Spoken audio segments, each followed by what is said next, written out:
Chinese बहू। हे भगवान, फिर से यह कोरोना नाम का राक्षस जाग गया। इस बार तो ड्रैगन के मुंह से मौत बरस रही है। सही बोल रही है माँ जी। मुझे तो अब शर्म ही आती है कि मैं चाइना से हूँ।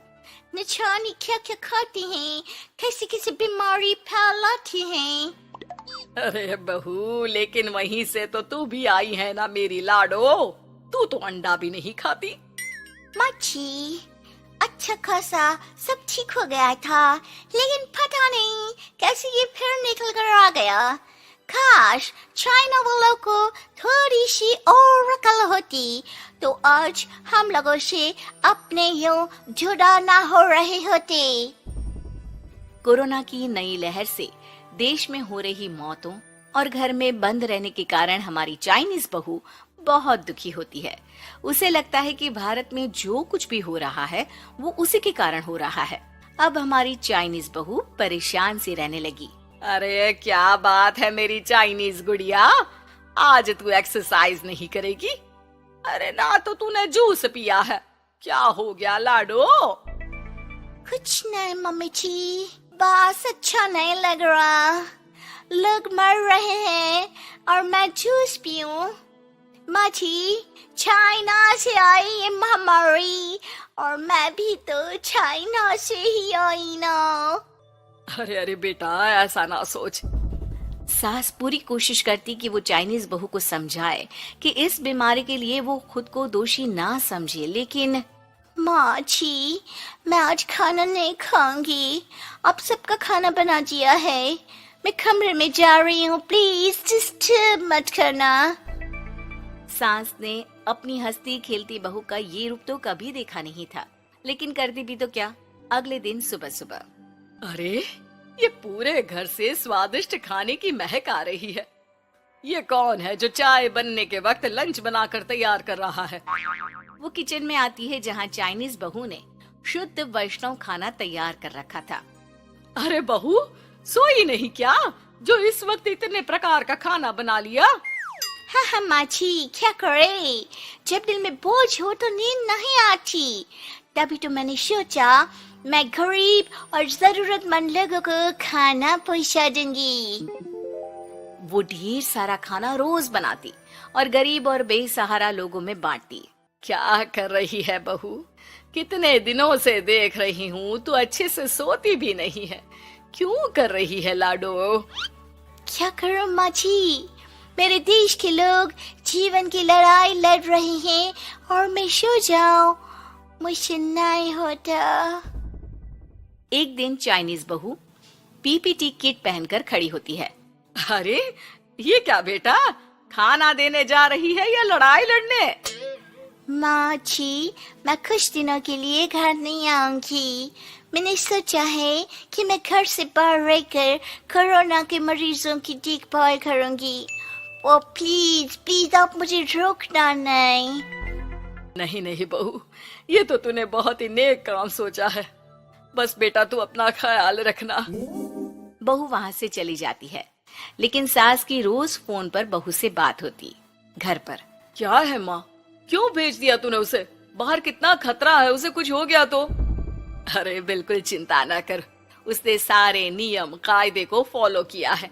अरे वो बिल्कुल ठीक रहेगी। और अगर मैं उसे मना कर देती ना तो उसकी अंतरात्मा उसे सोने नहीं देती।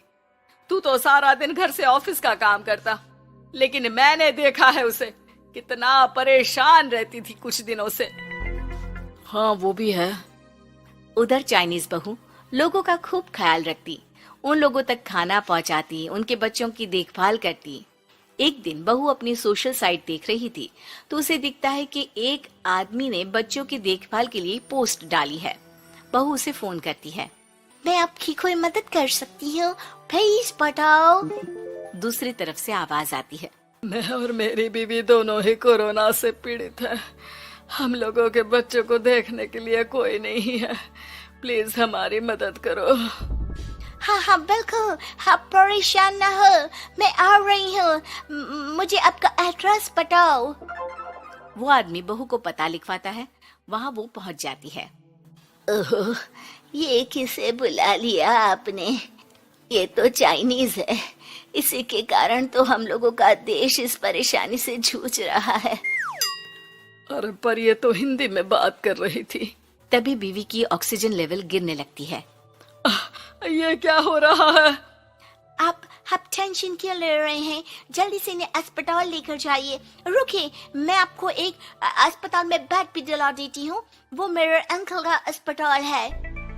चाइनीज बहू फोन पर बात करके उन लोगों को बेड दिलाती है, जहां पति की भी तबीयत खराब हो जाती है और दोनों को बेड दिलाकर बहू घर में बच्चों की पूरी देखभाल करती है।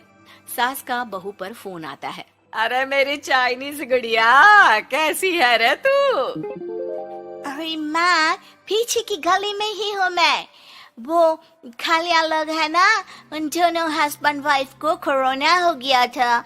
मैंने उन लोगों को श्रीवास्तव अंकल के अस्पताल में भर्ती करवा दिया है और अब मैं नमाज ही उन दोनों बच्चों का ख्याल रख रही हूँ। अरे जीती रहे बेटा, कोई जरूरत हो तो बता देना। नहीं माँ जी, सब कंट्रोल में है। बस इन बच्चों के माँ बाप ठीक होकर घर आ जाए।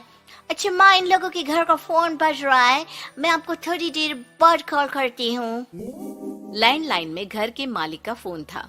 हम लोगों की जिंदगी का कोई भरोसा नहीं है। यहाँ इलाज महंगा है और हम लोगों के पास पैसे नहीं है। जितना इलाज हो सकेगा उतना ही होगा। हमारे बाद प्लीज आप हमारे बच्चों को संभाल लेना। नहीं, ऐसे मत बोलिए, मैं अस्पताल वालों से बात करती हूँ।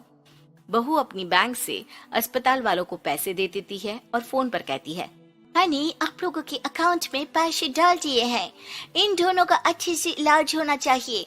पैसे की जरूरत होगी तो मैं और डाल दूंगी। सारा दिन बहू कोरोना पेशेंट के बच्चों को देखती, रात में ढेर सारा खाना पैक करके जरूरतमंदों में बांटती। सोशल साइट्स के जरिए भी वो लोगों से जुड़कर उनकी मदद करती। फिर एक दिन घर का मालिक और उसकी बीवी ठीक होकर घर आ जाते हैं। आपका बहुत बहुत शुक्रिया, मैं आपकी पाई पाई लौटा दूंगा।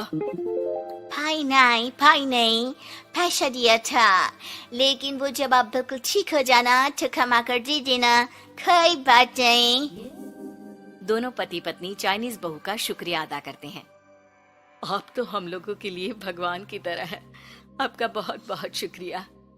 चाइनीज बहू बहुत खुश हो जाती है। वो घर आकर सास को पूरी बात बताती है। देख मेरी चाइनीज गुड़िया, तुझे चाइना का होने पर अफसोस था ना, लेकिन तूने सच्चे दिल से लोगों की सेवा करके ये बता दिया कि बेटी कहीं की भी क्यों ना हो, ससुराल आकर वो ससुराल के रंग में ही रंग जाती है।